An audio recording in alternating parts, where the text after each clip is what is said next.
Well, hello everybody, and welcome to the live stream here in Antarctica. So, as I put a little note up there, the video may go a little bit funny at times, but certainly all the tests I've done, the audio has been pretty good.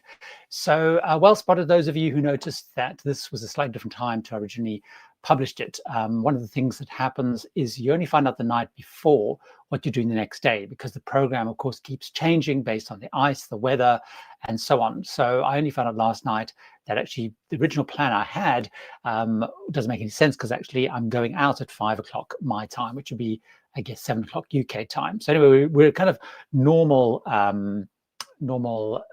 live stream time. So I'm in my cabin here. We're currently sailing around the South Shetlands. So we were at one stop this morning, which is a very early start. The first group went out at 6:30. I went out at 7. We then had some time there.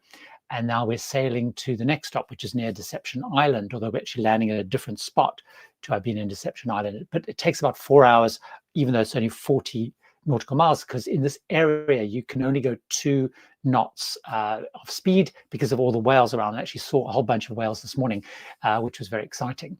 So anyway, we're here. I'm here to answer questions about this cruise, expedition cruising, or anything cruising related. I'll start. I certainly will focus initially on the more expedition related questions. So just a reminder, if you do have a question, write the word question. It does make it so much easier. The weather today, I'm just looking at the weather now, it's about 1 degree Celsius. That's about 30 degrees Fahrenheit. So it's not as chilly as it was yesterday. So yes, you work right. That was the original time, and it has now changed. Now I can see the Wi-Fi is fluctuating a bit, but certainly the audio should keep going. Sherry, hope the Wi-Fi and the weather holds up. Well, certainly, hopefully the Wi-Fi will hold up during the course of this. And the weather has been really good today. We've had blue skies, although if you follow any of my updates, you'll know that the weather does change incredibly quickly. So let's come on to Mitzi Crafts with Friends, who ask, what's the temperature and do the penguins smell? I'm going next year in November. Well, Mitzi, let's talk about the temperature. The temperature varies a lot. So for example, tomorrow it's going to be -2 and -1 degree Celsius. When you're out there, it can feel a lot colder because, of course, the wind comes sort of sweeping down, particularly like off the glaciers, for example. So it can be a little bit on the chilly side. But today, you know, with all the different layers, you don't really feel it so much. So it's around about, you know, 0, sort of freezing kind of temperatures overall. So in terms of the penguins smelling, so we're early in the season. So, you know, the penguins are only just kind of really arriving back on land. So it's not especially smelly. We couldn't actually land at one of the places the other day, and the wind was sort of sweeping across and you could really smell the penguins. Once you're there on the ground, you don't really smell it as much. Now, I have been also at the end of the season, and it probably was a bit more smelly because there's more buildup of kind of penguin poo, but at the moment there's not as much. It's a little bit smelly, but not massively. Like I don't really think about it, don't really kind of notice it so much.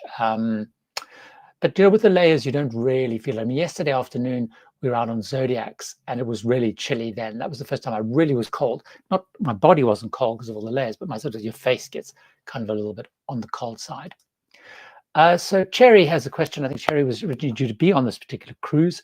Of the 3 Antarctica cruises you've done, how would you rate your experience Silver Endeavour so far? So for those who don't know, I did my first one in 2019 on Silver Cloud. So it was obviously also Silversea. I did one in 2021, which was on Ponant, which was a similar itinerary to this, although we didn't go to the Falklands, including South Georgia. And this one includes, I probably should put up the actual itinerary. That's probably going to cover up. So we went to the Falklands first, South Georgia. We're now down in the South Shetland Island bit. We're down here. We're heading down to Antarctica Peninsula. We didn't go to Antarctica Sound because there's just too much ice. This year, the good news is there's lots and lots of ice all around here. And actually, once we get down there, there's probably going to be an issue more with ice as well. So I would rate this good as for me, Ponant and this itinerary are better just because it includes South Georgia, which is absolutely mind-boggling, you know, just in terms of the scale of the wildlife that you see. So for example, later this afternoon, although we actually now down in South Shetlands, we're going to see the biggest Gentoo penguin colony. But certainly when you're in South Georgia, you have these massive king penguin colonies, because that's where they are. So in terms of South Georgia, I would say the expedition team was a little bit, at the beginning I was like not sure. They certainly kind of got in their stride now, because remember, it's the beginning of the season, so they're kind of getting their stride. They've been very strong. The food is good, service is good. It's amazing how much the crew remember everybody's names. It's just quite incredible. So one thing, of course, that you realize in Antarctica, so I'm going to close my sort of neck curtain-y things a bit, is it's incredibly bright because of these huge amounts of snow and glaciers. So I would say it's at least as good as the Ponant. The Ponant expedition team was good. You know, expedition team make or break it. And also, you know, every day changes, so no trip is the same. So we've had incredible sights. So far we've had fairly choppy weather in South Georgia, so we got to fewer landings than I did last time. But you just got to remember, you've got to go with the flow.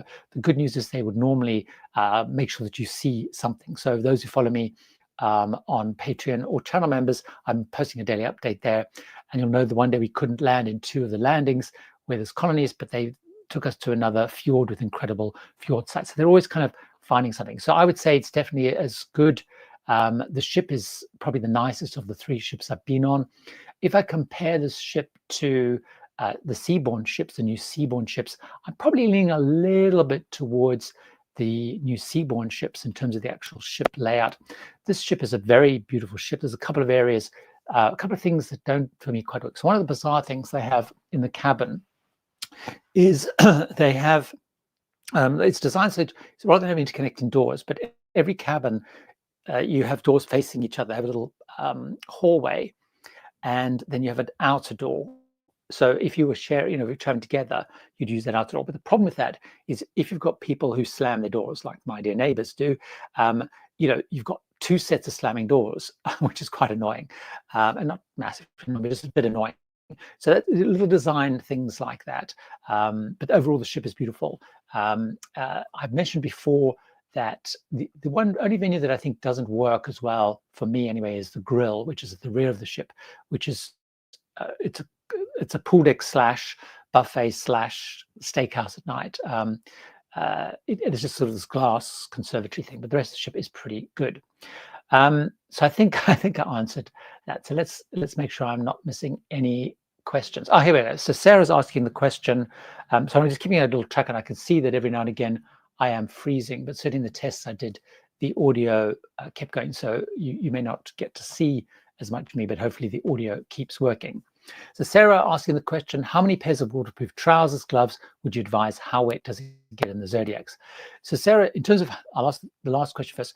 It varies obviously depending on the weather. So there was one day we got pretty wet, which was when we were in Salisbury Plain. It was very windy. There was lots of spray, and I literally got covered in water. Lots of people got covered in water. That was the wettest I got. Although, of course, with your waterproof stuff, you personally get wet. So only my face got wet in reality. But it's just a reminder to make sure that you've got a waterproof bag. Now, the good thing about Silversea is they give you a really, really good waterproof bag to put cameras and things in. So it varies a lot. I haven't got that wet on the Zodiacs overall. In terms of waterproof trousers, I only have 1 pair of waterproof trousers because they dry incredibly quickly.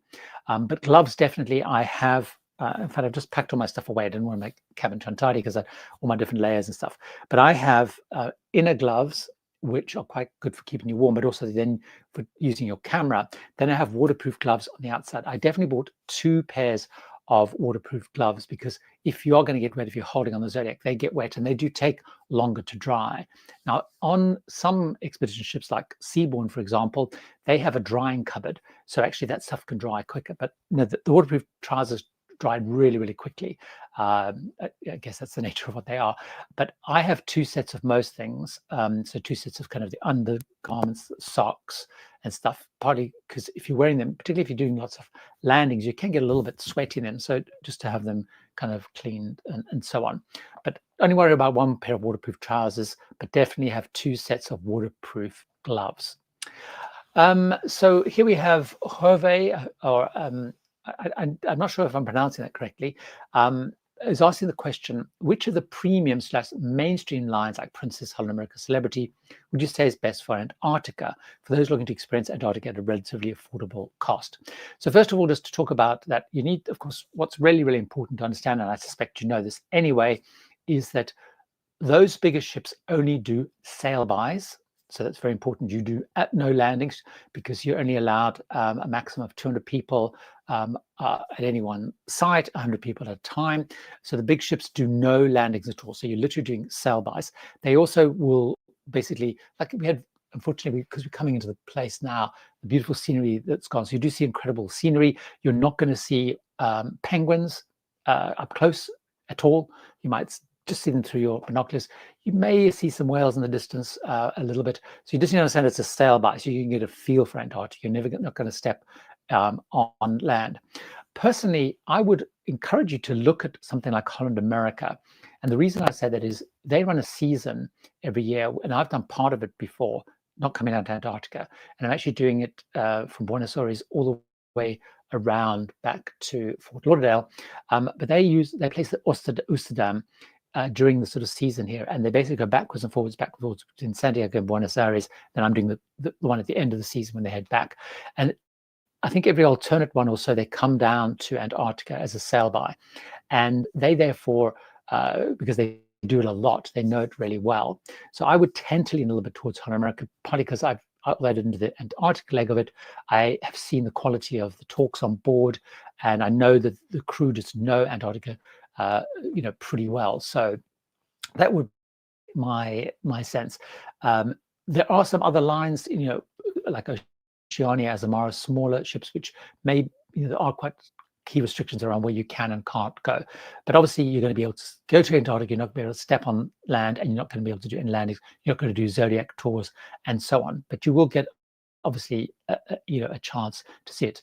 Andrew's here, which is great. So Andrew's talking about the updates. So let me talk a little bit about that. So I'm doing daily updates here for channel members and patrons with lots of photographs, lots of in-depth stuff, some work in progress on the various vlogs that I'm doing as well. So if you're interested in that, patreon.com/tips4travelers. And the reason I talk about Patreon more is on Patreon, I can post more photographs. A lot of people who are channel members that I'm also posting to, I can only post 5 photographs, where I can post unlimited to Patreon. So that's the only the one thought if you're thinking about doing that. And I know it's not for everybody. So Gregory asking the question, did you research any other lines such as Quark and Atlas? Gregory, I looked at all the different options. I'm particularly interested in Quark. I would like to try Quark. I would also like to try Lindblad. Those two are very long established expedition companies. Atlas is obviously kind of a new option, and they are much more affordable than some of these other options. So I did look at those, but when you're spending so much money, you're talking about multiple tens of thousands of dollars to come on these trips. I wanted to be absolutely sure, and I've done a number of expeditions now with Silversea. I've done the Arctic, I've done Galapagos, I've done Antarctica. And so I kind of went back to where I felt it was going to be safest. Now, I do want to try the others, and I think I will look at trying some of the others on some other expedition areas, maybe initially trying them when I was just looking at, there's a whole bunch of penguins going past porpoising. The great thing about penguins is they porpoise like this because they have to come up to breathe, and they shoot out the water, back down, shoot out in the water, and they go incredibly fast. They basically keep up the ship. In fact, because we're going so slow, they're going faster than the ship. Anyway, so I did look at those. Certainly, I know some people have been on Atlas. It asked about that a lot, and certainly Atlas. A lot of people feel they're really good, a really good kind of option. Rhonda, hi there, good to see you, Rhonda. When going to Asia or South America, where there's so many different countries and currencies, what do you do for local cash? Interesting point. So certainly when I go to Asia or South America, I try and have as little cash as possible, because so many places these days will take cards. So I tend to take very little. So if I'm going to, say, Japan, I take yen. Again, I took too many. When I went to South America, for example, last time, and when I go next year, no, in 26, I probably won't take any local currency. And I found a lot of the markets will take cards, debit cards and stuff. And what I sometimes do is might take a little bit of money out of the cash machines if I feel I need kind of local money. I found certainly in many places, or particularly those who work with the cruising industry, if you're going on a cruise, they're used to getting dollars if you want to give a little tip to the the guides or whatever. Certainly in Japan, I did have some yen. I took way too many yen, and I didn't take that much. I maybe took like $100 worth of yen, and I didn't spend that much because I was using cards much more. So I don't. The first time I went to Asia, I took every single currency, every country, and we ended up having so much cash slopping around that that I didn't do it. One of the things to run, which I have only done once, but I only did it with US dollars, is there are some cards where you can preload them and you can use them on local cash machines without charges. So it'll give you local currency, and it takes. I'm sure it's probably not wildly efficient, but it's slightly better. Sometimes I believe than using your bank card, just because you get a slightly better rate. And of course, I don't know if they operate in all countries, but that's something that I have toyed with as well. Laura or Lara, can you help me recommend a travel agent who's well versed in Antarctica cruises and can help me plan this trip? I'm based in Northeast US. Thanks.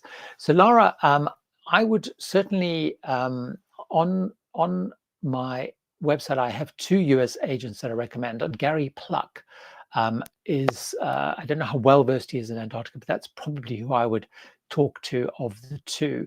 But what I do know in the UK, for example, the Polar Routes is very well versed in it. That's what they specialize in, but they obviously only for the UK. Obviously, my own travel agent Sarah knows the region pretty well. But I would check out Gary Pluck. If you go to my website, tipsfortravelers.com, you'll see actually the most read things is a thing around travel agents, or just search travel agents there, and that would certainly be a good place to start. And Gary will be quite good. If he doesn't know it, he will point you in the direction of someone who can. Gregory, if you're a slightly larger person, can you get larger boots if you need them? So Gregory, what happens is you depending on the cruise line, some will rent them, some will loan them to you. And certainly on here, they did have a huge, when I rented them, I have my own boots, which I bought originally in the Arctic, and I've used them in the Arctic, Antarctica.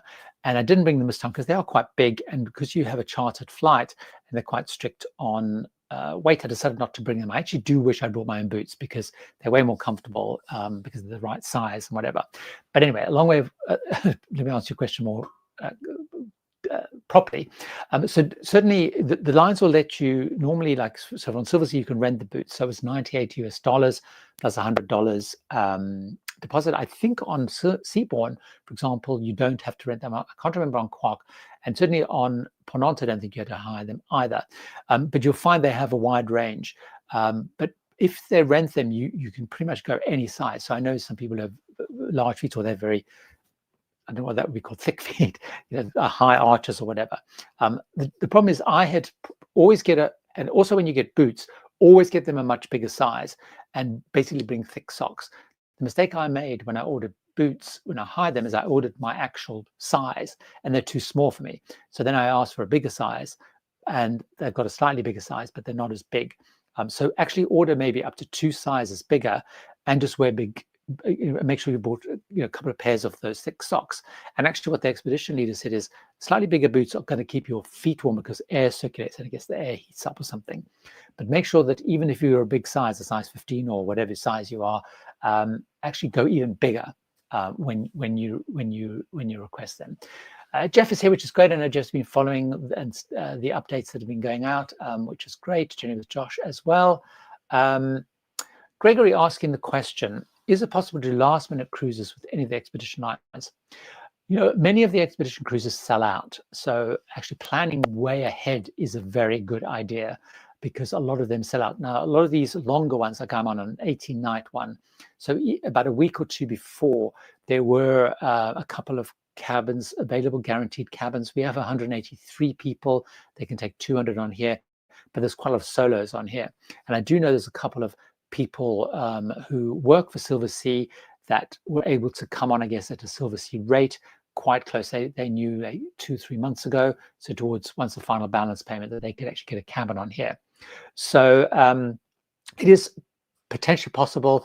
It depends what you mean by last minute. Certainly, if you're looking 3 months before, that's the point when they will know how they may do deals or whatever. So I think they did some solo deals on this one. I actually didn't get a solo deal. I discovered, talking to some solos, that they managed to get a solo deal on here. So it is possible, but in the peak seasons, particularly November, December, you will find it way more challenging to get.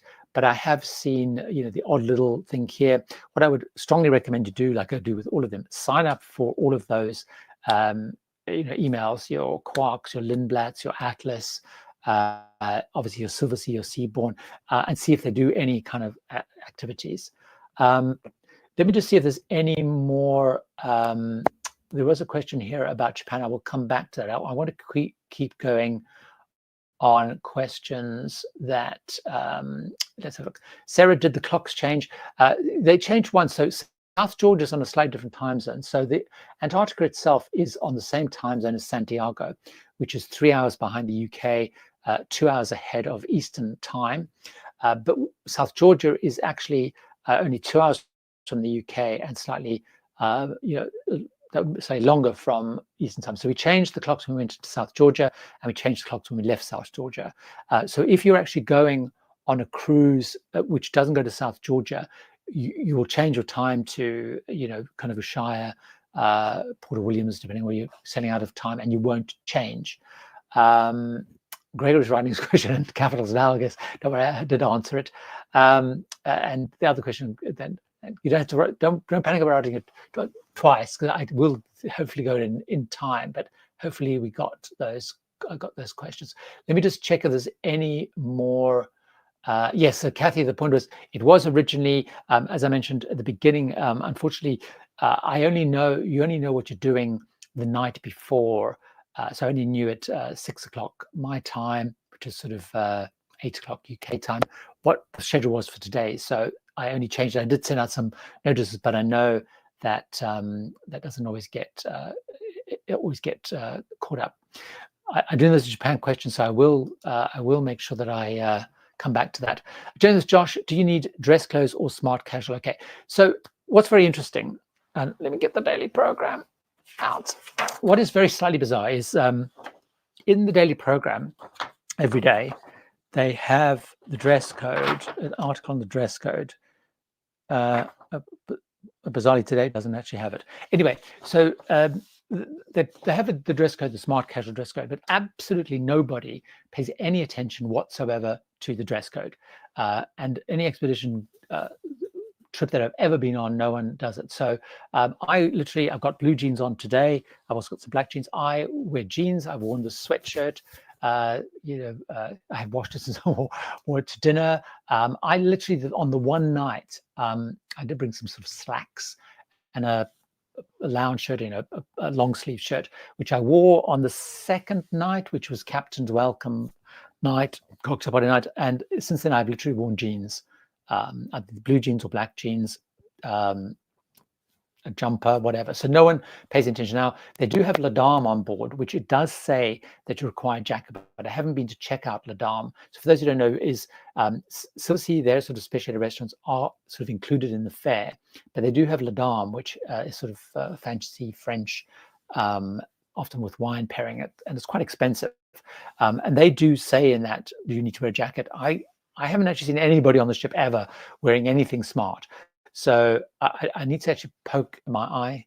That doesn't make sense. Have a look into Ladam and see if they're even enforcing that in Ladam. Ken goes cruising. I hope you're having a good time. Yes, I'm having a great time. Greg asked, did I go to the post office? No, I didn't actually post office there. It was very busy. So sorry, the one in South Georgia was very busy. We haven't been to any of the stations that have, and we're unlikely. All of the stations down here are closed to visitors. So even they're closed, obviously, after COVID, and so none of the research stations allow any visitors anymore. So we will not be going to any of the research stations, which means we won't go into any of the post offices down in Antarctica, which when I did in 2019 did actually go there. So let's have a look. I've heard that Saudi Arabia has a new cruise company. Yes, they do. I can't remember the name of it. There is a company. There was lots of speculation, by the way, at one time when when Carnival Corporation split Holland American Seabourn, because they used to be run by the same team. They split them. There's lots of speculation that they were selling Seabourn to that Saudi cruising, but they do have some ships. I can't remember the name of it, and I can't remember which ships they are. So let's have a look. Facebook users, just a reminder, I do also live stream this on Facebook and LinkedIn. Hello, Gary, your post show, you're enjoying your Silversea cruise. Yes. In private videos, you mentioned that Antarctic is your top choice and expense. How much is your current cruise with the balcony cabin? So on this ship, I don't think you can only get a balcony cabin. Certainly on Silver Cloud, I went with Silver Cloud had ocean view cabins, which is what I had booked when I went there. So if you were going, then there's a range. So the balcony cabins start with sort of the layout that I've got, and it differs a little bit based on location a little bit. But what I always say to people is, if you want to go on one of these trips, you need to assume that you're spending around about between 1,000 and 2,000 pounds. That's about 1,500, 2,500 US dollars per day per cabin. So obviously, if you can get a solo deal, that will be a little bit less. If you're traveling as a couple, that's what you need to spend. So you times that by 10 days. If you're on 10 days, times that for 18 days. And you can get, if you go with Atlas stuff, you can get a little bit cheaper, but you're still probably spending at least 1,000 US dollars a day, at least. So I will, when I do the video specifically, I will break down the cost, because I also need to, so I keep, there's loads of penguins and things porpoising past here the window. So I will, in the videos that I do, I will break down, because you need to strip out things like flights and pre-stay hotels and stuff like that, because that's, often the fares will also include a charter flight, because the cruises normally start in Buenos Aires if you're setting out of Ushuaia normally, and if you go on Silversea, because they do out of Puerto Williams in Chile, you'll fly to Santiago. So they always normally include a charter flight as well. So it's a little bit more complicated. Let's have a look. There's a couple of the questions on, and I will come back in a second. Steinwald, Matchin, good to see you again. Are you aware of any Antarctica cruises more scientific focused, visiting research stations, more inland, strong expedition talks? So I hope you mentioned no ships currently are allowed to visit research stations. They're out of bounds.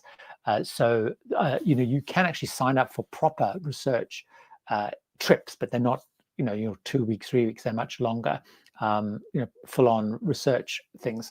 So you will find there are some smaller companies, like we saw one yesterday. Sorry, I knew they were going to do this because you just arrived at the place. So let's just let them do that. Let them do the announcement. Good afternoon, ladies and gentlemen. A very good afternoon. We have arrived at Deception Island. We've made very, very good speed. The conditions are absolutely amazing. It is flat, calm outside. And we have the volcanic rocks, very dramatic, in front of the vessel at the moment. And we are looking at the landing beach here of Bailey Head. We are going to drop Zodiacs in the next 5 minutes, and we are going to scout the landing. But honestly, ladies and gentlemen, this site is very difficult most of the time. I mentioned that to you already, maybe once a season, maybe once a couple of seasons that we manage to land here. But I'm sure when you look outside, it is completely flat, the sea. And that means that this is one of those lucky opportunities that we have to attempt this landing, for you to look at this incredible, huge chinstrap colony of about 100,000 individuals. So I'm very hopeful, looking from the landing from the bridge at the moment. And as we are already so early, I would like to bring your disembarkation also earlier to maximize our time this afternoon. Sorry, So I'll talk about this in a the timings will second. be as follows. We About will the invite announcements. group yellow half an hour earlier. We'll bring everything half an hour forward. So yellow, you will be invited to come ashore at 3:15, and then group green at 3:30. So group yellow at 3:15 and group green at 3:30. And then we leave it a small gap. Of course, we cannot have more than 100 guests here at the time. So group red, you are invited at 4:30 and group blue at 4:45. So 3:15 and 3:30 for yellow and green. And then group red and blue, 4:30 and 4:45. So we will make announcements, of course, accordingly, and we will call you once we are ready for you, but these will be the timings. So all the timings for all of you will be just moved 30 minutes forward. So I really look forward to seeing you on shore. As you can see, it goes on and on and The landing on, site is still these full of announcements. snow. So the beach is a sandy beach, but once you are up the beach, all I see is snowy mountains and I see a whole lot of penguins. So I look forward to seeing you on shore at 3:15 and 3:30 for the first two groups. So one of the things, you heard the announcements, one of the things you get on expedition cruises is the announcements to come into your cabin. There's no way of switching the announcements off, and you'll find announcements being made sort of if they spot something at night, like they spot a whale or something, they'll make an announcement. But we haven't actually had that on this trip. But you then, like, from the reason I was also trying to do this slot here before we arrived, is they will start making announcement after announcement after announcement for groups. So you'll literally have announcement after announcement. It'd be impossible to do this anyway. In terms of the scientific, so there are, there are a little bit more rough and ready ones. In reality, expedition talks are phenomenal, even on the more luxury ones. You can go a little bit more rough and ready. There are some smaller companies overall. Now, someone had asked me, I think it might have been Jeff, asked me about Viking. I didn't really consider Viking. One of the risks with Viking, I mean, the ships look beautiful. I've seen their ships from the outside. They are slightly bigger. They bring more people down here, which I need to double check, but means fewer landings because you're only allowed 200 people on land in total, say in the morning or the afternoon. So I don't know quite how they do the landings. And certainly they're new in expedition, and when you spend that amount of money, I just want to make sure that the expedition team is absolutely top notch. Stein Volchin had a follow-up question. Arctic or Antarctic. People asked me this last week. For me, nothing beats Antarctica. So it's always not even linked to global warming. Nothing beats Antarctica in the world. So I would always do Antarctica. Say Antarctica is number one by a mile. The Arctic is fantastic. I've done the Svalbard, which of course is very restricted now because they have smaller ships. I've done the Canadian Arctic, which is fantastic. Obviously, you want to see polar bears, that's where you need to go. But certainly, I would say the effect of, the Arctic seems to have a much more devastating effect in terms of the withdrawal of, the retreat of glaciers and stuff. So if you wanted to make sure you see the Arctic while it's still whatever, maybe that would be a priority, but nothing beats Antarctica. So I would still say, irrespective of that, Antarctica is just amazing. Brian, I'm not sure if your question is specifically related to expedition or not, but crew members are. I mean, one of the things, if you're talking about expedition, is to get the most out of expedition, you need to be pretty mobile because you have to climb in and out of zodiacs, which can be bouncing up and down. You've got to climb out of zodiacs onto pebble beaches. So there are a few people here that I think are probably a little bit borderline in terms of nimbleness, and they will certainly try and get people on and off. But it is quite stressful for everybody because it's the only way on and off is you need to be quite kind of active. But certainly, in general, on cruising, absolutely they are. Angela, I think I've answered your question. They are kind of similar. The Ponant expedition team was very good. Obviously, I would say the food is actually better on Silversea than it was on Ponant. And obviously, it's 100% English language, although there's a very large Chinese group on here. There's 19 people here. So they have some Chinese interpreters and some Chinese guides as well that kind of come out. So so I probably prefer Silversea. I think I prefer the ship. Of course, I haven't been on the new Ponant ships like Command Charcot, which of course looks pretty phenomenal. Ken, the food here is extremely good. So certainly on Seabourn, it wasn't fantastic versus the classic, but here the food is fantastic. Really good. It was Jeff who asked the question on Viking. Rima and 547 from Seattle are here. Sally asking about Hurtigruten. So Hurtigruten have a very good reputation for expedition. They are slightly bigger ships, so you know, although Northwest Passage maybe doesn't affect so much. I'm not sure what the rules are up there. I know the rules in the Arctic are still about number of people can be on land. Certainly coming down to Antarctica, you get fewer landings coming down on Hurtigruten, so on some of their ships, because they are maybe 300-400 people. So it depends what ship you're on. But certainly they are extremely good, have a very good reputation in terms of the expedition side. Desiree, absolutely. Would you consider selling Antarctica from Australia to visit the western part of Antarctica? There is, I said this would be my last time to Antarctica because it's so incredibly expensive, as you mentioned earlier. But I would love to do that part. So obviously what you do in this, as I showed you, is most of these trips you do in the peninsula. So you're only seeing the very top part of Antarctica. There is an itinerary which is actually done by Ponant, but it's just crazy expensive. So I just could never justify it, I didn't think, which goes all the way from Ushuaia, all the way down Antarctica, all the way around Antarctica. So it does some of the southern part, then actually ends up in Hobart. There's another one I saw which goes from Cape Town and does it. So I would love to see that part, particularly also because you get to see emperor penguins, which you don't see in this sort of more northern part of the world. So let's have a quick look. I will come back and answer the non-expedition questions as much as I can. What's the best way to save money from an Antarctica cruise? Would you suggest buying last minute, time of year of the cruise, best budget line, etc.? It's extremely difficult to do Antarctica inexpensively. I'm actually going to work on, in conjunction with some specialists in the area, in my video, which I will do around how the most cost-effective ways of doing Antarctica. So I don't know all the ins and outs at the moment. So I will, in the video, have the answer to that. Obviously, the cheapest way of doing it is the sail by, as if you were here earlier when I spoke about it. So some of the classic lines come down here, but there's no landings, but you just get to see a bit of it. But to really do Antarctica, obviously you want to do landings as you possibly can. That is the most budget way of doing it, but you're not going to get the landings. But I will spend some time working with some of the polar experts to kind of get a sense of how you can do a true expedition cruise in Antarctica and what's the cheapest way of doing that.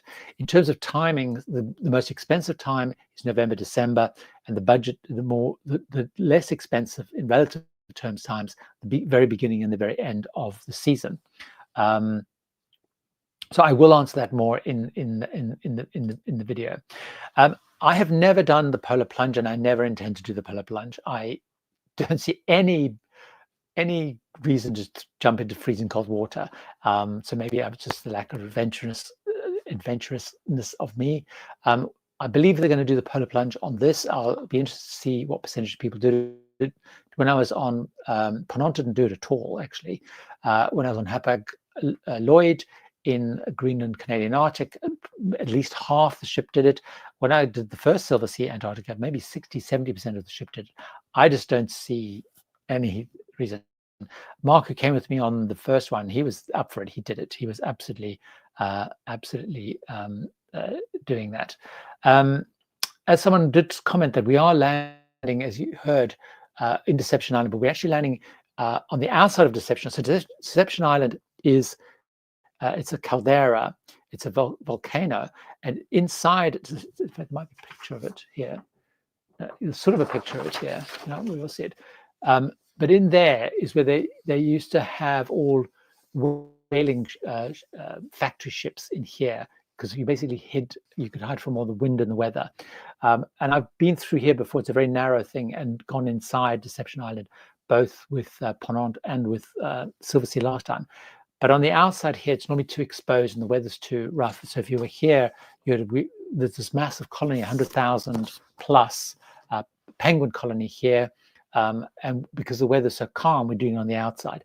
A lot of the expedition team are beside themselves with excitement because they've never landed here. The captain, what the expedition leader told us is the captain is definitely coming out because he's so excited to do it. So that's quite unusual. That's the important thing. Like on expedition, you have no idea what you're going to do and not do. That wasn't quite related to the question on polar plunge. Let's have a quick look, and then I will zoom back and see if there's any okay, so I think I've answered so Kathy asked the question about the most reasonable way. Expedition cruises solo is both with Ponant and my first, obviously I did solo low solo supplements. So you'll find pretty much all them, Ponant, Silversea, even Seabourn does them. So if you sign up for the email newsletters, watch out for the solo deals. Silversea has a specific solo tab. They tend to be the beginning and the end of the season where you get those solo deals. So that, for example, I went to the Kimberley on Seabourn, and I think it was a 15%, maybe 20% solo supplements. That is definitely kind of the way to go. So let me. So Don asked a question. So you need to really look. So what luxury cruise lines have land excursions? So you basically need to look for specifically expedition. So Seabourn has them, Silversea has them, Ponant has them. Then so those are kind of the known kind of names, as it were, that you will probably know, and then Viking as well. But those are land excursions. So Celebrity do not have landings, Regent do not have landings, Oceania do not have landings, Princess do not have landings. So so that's where you need to kind of really focus if you want to do the landings. So let me go back and pick up some of the other questions. So I do answer some of the other questions before we need to wrap up. There was a question around Japan right at the beginning, so I just want to make sure that I haven't lost the Japan question, and I will answer the other questions. So let's have a look. Temperatures out of white, Asia. I've missed the Japan question. I think the question was around, is it better a cruise or a land-based? So someone who knows Japan really well, I was actually messaging them back, because they argue that the best way to do it is land-based and to use the bullet train, the Shinkansen train.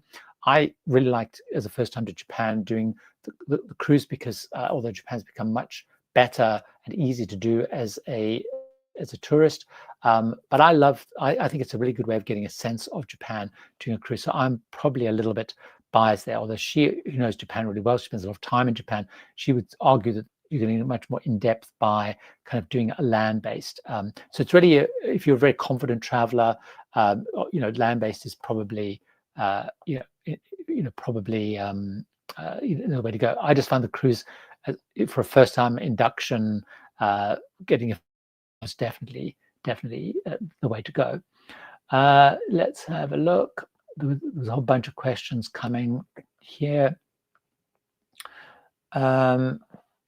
So let's have a look. Navy Mimfia, going on Norwegian cruise line through the Panama Canal in 26 days. For cards, have you ever a problem with fraud or lock? I have never had a problem, touch wood, with credit cards. No, and I think so. I haven't had the problem. I mean, the good news is if you do have a problem, most credit cards will cover you. So if it's fraud with a credit card, so that's the plus. But I haven't, answering your specific question.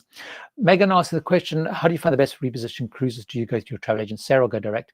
I book everything that I do through Sarah, through my travel agent. I found, if you want to find reposition cruises, I would often look at a site like Vacations to Go. It's quite good. You can search, see what's available. Bear in mind, the reposition cruises are really happening March, April, October, November time. So if you search, that's when they go, basically. because they're shifting between the Caribbean and Alaska, Caribbean and Europe, Caribbean, Europe, Asia, whatever. So that's, but I would actually book it through the travel, but through Sarah. But if you're kind of just looking for repositioning cruises, a site like Vacations to Go, they will have a repositioning section, for example, so you can see your kind of options, because otherwise you're plowing through, sign by sign by sign. Wu-Tang Laugh is, do you party on the ship? I'm thinking, so in reality, expedition cruising is very tiring. I mean, I'm actually really, really tired, and we still have like 7 days to go, because you were up this morning at 6. The first announcement was at 6. The first group went out at 6:30. And you're often hiking out and about. You're climbing in and out on zodiacs. So you're going to talk. So there, in terms of, there is some evening stuff. They have an entertainment person, and every night she will do a quiz, like some sort of game show, like international bingo. She also, someone will sing. There's a pianist will perform music. They did have a DJ night, which I think, talking to someone who went, there was maybe 20 people out of the 183 went, and they stayed for like 15 minutes. So there's not a lot of partying going on. There is a couple of younger people, sounds terrible, like in their 20s, I guess early 30s. I believe they're up a bit later and about, because they can, when you're that age, as I remember, you can stay up all night and still carry on. But it is pretty tiring, because you're lots of exercise, talks, there's lots to absorb, stuff going on, you don't want to miss out on anything. So there's not a lot of kind of activity. Teresa, how do you stay healthy, not only dealing with seasickness, but other viruses such as norovirus, or in such close contact with so many others? I guess, Teresa, by following kind of all the rules. So I'm obsessed with washing my hands. And the thing is, and particularly in Antarctica, Antarctica is the driest continent, believe it or not. It's the windiest, but it's also the driest continent, and you get incredibly dry skin. So that, combined with washing my hands, is I get almost like sore hands from washing. So I'm slightly obsessed with washing hands. More important than the gel. I don't necessarily hang out in big crowds, so I'm not a big party person as such. But so I'm just kind of really diligent, because the thing that I try, obviously want to avoid, is norovirus, catching colds and stuff. But I'm mostly obsessed with the hand washing thing. Then I do eat healthily when I'm on a ship, and exercise a lot, and that's really what I do. But it's the hand washing thing, the norovirus thing, I'm most obsessed with, because obviously if it's COVID, it's more challenging, I guess, to know. Carlo, question. We love your channel. Thank you very much. Will you be on Queen Anne's First World Cruise in January? No, I will not be on Queen Anne's First World Cruise. I don't have any world cruise planned. I do want to do a world cruise, but I've sort of shifted a little bit more into the concept of piecing things together. So, for example, Mark's talking about, if Mark does stop working in 26, we're sort of looking at piecing sections of the world together. So effectively, we're combining things. So, doing a trip which goes from Sydney to Papeete, which we've booked, then actually heading up to the US, then we're doing the Panama Canal thing, then heading across to Australia, and sort of down to South America and stuff like that. So probably piecing around. So no, not. It's quite a nice itinerary that they're doing. Gregory, don't worry about asking. Don't worry about asking. Don't worry asking about. I love getting questions. It's really helpful in terms of that. So I wasn't telling you off for asking loads of questions. Ask as many questions as you want. But don't worry about having to repeat them, because normally I do see them. As long as you've written the word question, I tend not to miss it. Francois, crossing from New York on the Queen Mary 2 in December, how do people dress during the daytime, given it's December? Are especially restaurants worth extra? So people will dress in jeans, a jumper if they're heading outside, so it's pretty casual. I mean, you can wear shorts if you want to, although most people won't in December. So you'll find a lot of jeans, that kind of stuff on, t-shirts and zippy tops and jumpers kind of thing. Obviously coats and stuff to head outside, but very casual during the day. There's no formal dress code during the day. I don't know. So on Queen Mary 2, they only have the veranda. Oh, no, they don't. They have up in the Lido. or King's Court. They do those different themed evenings, Indian, etc. Personally, I don't think they're worth it because I think the food is pretty good.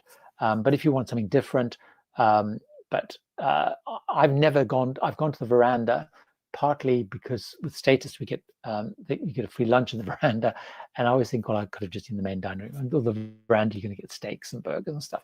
Personally, I don't. I know some people really do like them. Yes, so Boca was just adding the seaborne. Yes, so it's very interesting that you're right. Carnival, it's very interesting though, to your point. Carnival Corporation have a very small order book. They're basically ordering ships for Carnival, and was it Costa? They don't have any more Handle America ships lined up. They don't have any more seaborne ships lined up. So they have a very small order book compared to some of the other lines. And you're right, certainly for seaborne, they don't. I hear lots of rumors about what's going to happen with the expedition ships. So very interesting. You did ask a question as well, which I might have missed, or maybe I'm coming to. You'd asked about 26 itineraries, and I think you're right. Since I saw your question, you're asking about, have I found 26 itineraries not that inspiring? So I haven't spent a lot of time. There's a few. I've got a few trips sorted in 26, which I quite like. This in South American. I'm doing a New York all the way through Canada, Greenland, ending up in Iceland. So I'm finding some of those kind of interesting ones. But I think you're right. The problem they've got as their plan is, I think they've got to assume that the Ukraine situation is going to be dragging on, the whole Red Sea thing, so moving ships around. Also, there's a huge demand in the Caribbean, and a lot of ships have been pushed back into the Caribbean, a lot of demand in Alaska, a lot of demand in the Mediterranean. And so they're pushing a lot of that stuff there because there's a lot of focus on new to cruise. So I think that's what's happening is there's a lot of for a lot of people, those are new, interesting itineraries, and they're selling incredibly well. So I suspect that is why. How do you get a solo deal? So I think I've answered the solo deal. Oh, okay. So could you elaborate on the Antarctic season, early, mid, and late? So basically, the Antarctic season is very short. It starts basically in November, end of October, and it really ends end of February. Now, some of them push it into March, but so that's the season. So the beginning, the shoulder season is sort of November is coming in November is high risk in some degrees because the ships won't really know until they've got here what the ice is like. So there's a lot of ice this year. Last year's was less ice, so they have to work around the ice and adapt to that. So it's more risky. Certainly, the great thing about coming in early in the season is it's at the end of winter. So people haven't been, no one else has been here. So a lot of the sites, you might have heard if you have the announcement, there's a lot of snow, for example, here. So the mid-season, which is the peak season, which is also the warmest season, which is the middle of summer down here, which is November, December, also because it's the holiday period. So a lot of people want to come down then. Once you get a little bit later, it's quite good for whales. It's actually becoming less good for wildlife because what happens is the wildlife basically come on now. It's sort of breeding season. So, for example, the penguins, a lot of them are nesting the eggs, so we don't see any chicks. Once you get a little bit later, towards that November, December time, you're going to see the little chicks coming out. The whales are down here much more. It's very good feeding time. So I came late in the season in February. We saw some penguins, not a huge amount of penguins. We saw a lot of whales. So it sort of also varies. There's actually a really good diagram, which I'll incorporate this more into the video I make around this, which Polar Roots in the UK did, which did a really good little tabulation showing, based on wildlife, how it's spread out around that. But one of the risks you have going late in the season is after the breeding season, a lot of the elephant seals and all this stuff, they're basically heading back into the water and they're leaving land as well. So you need to play around a little bit with that. Mitzi, good. So you're getting a good sense of that. If you want to know even more, I'll do a little plug here. On my Patreon, I'm doing daily updates with everything. And then I'm also doing a vlog, which I'm working on, which I will be releasing quite soon after this trip, which I'm focusing only on the actual expedition part of it, so the outings. So that will be there. So lots of people saying, "Oh, good! I'm glad around the the people are enjoying the announcement." I thought it was a little bit long. So, okay. So Scenic. don't know. The Boca Boys have a very strong view on Scenic, having been on it recently, who you might have seen. They might have answered a bit later, I'm guessing. I did look at originally at Scenic. They get very, very, very mixed reviews. So I shied away from it because, you're spending so much money. I don't want to spend any money on, something that's not so good. And certainly recent experience of people being on Scenic, including the Boca Boys, was not positive at all. So Anthony, have you ever done an expedition cruise on Lindblad? No, I haven't. It is one I would like to try because obviously they have the partnership with National Geographic. Steve asking me how I stay so slim. So basically, a lot of exercise, and I do control what I'm eating. Now, one of the advantages that I have, or disadvantages, I don't know if the right word is, because I cruise a lot. I found that I less feel I need to try everything, and I kind of pace myself a little. I can pace myself a bit more. When I was cruising less, I felt less that because I wanted to kind of experience everything. But I do tend to eat quite healthily. I do a lot of exercise when I'm board. So I will do, like, even on this, even though we've got very active excursions, also hiking and stuff, I will do, I'm obsessed with Peloton. You don't have Peloton bikes in here, but I do through the app. I do a Peloton class, 2 days on, 1 day off. So I'll do exercise. I will always use stairs. As I said, I eat fairly healthy. I don't drink alcohol, so that probably helps. So not drinking cocktails and adding all those kind of carries on. But I will have things like salad for lunch and stuff. And so dinner, I will tend to probably maybe have more. And I only ever have desserts if it's something that I really like. So if it's chocolate, I will have it. So I don't tend to have a lot of desserts, for example. So that's kind of managing that, and certainly being very active. So when I'm on a classic cruise, I will tend to choose more active excursions if I possibly can. Warren asking, have I done the Northwest Passage? I haven't. I did look at it once. I ended up doing Greenland and the Canadian Arctic, but certainly, I would look at. A lot of people asking about Scenic. Hopefully, I've answered that. The best time for focus for taking pictures of penguins. I've got some amazing pictures of penguins because penguins are just adorable. But you're right. So the chicks are much later in the season. So it depends what you want to do. But the great thing at the moment, I've got great pictures of fledging. So the slightly older, so teenage penguins are now fledging. They're turning from their brown feathers into their stuff underneath. So I've got some incredible pictures, particularly from Salisbury Plain, of the king penguins. So I think you can get great pictures any of the time, really. Simple answer, absolutely 100%. If you possibly can afford it, budget-wise and time-wise, South Georgia is an absolute must. The scale of wildlife you see, the diversity of wildlife you see, absolutely must. So Don, I probably didn't say that I'm on Silver Endeavour. People have answered that. So let's have a look. Why am I not upside down? I think I've answered the Silversea versus other lines already. I've answered the food question, which is good. Okay, Warren's saying he's asked to move away. So that's a relation question. That's an interesting point, actually. I hadn't really thought of that one, which is interesting. Here we are. I knew Boca Boys would come in very clearly on the views on Scenic. So thanks very much for that, boys. They had a really terrible line. And interesting enough, I obviously followed the Boca Boys experience, but actually other people have contacted me following up from that experience, saying exactly the same thing as well. So we have churned through an hour, and I need to go and start thinking about getting ready for my next expedition, which I'm very excited about. As you heard, it's going to be the 100,000 penguins colony of it was chinstrap penguins. I need to look at my notes again. I'm getting so many things happening. You have to keep up to speed on it. So thanks very much. I've managed to answer, I think, all of the questions. I hope I've answered all the questions.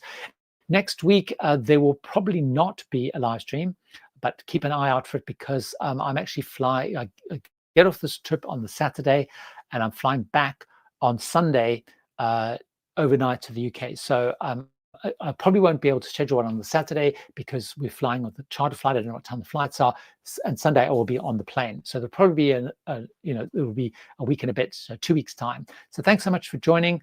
Really appreciate it. There's going to be a little montage at the end of some shots so far. So if you want to stay and see a couple of shots of penguins and things, But thanks so much for joining me, and have a great rest of the weekend. And I'm going to go and have a great time looking at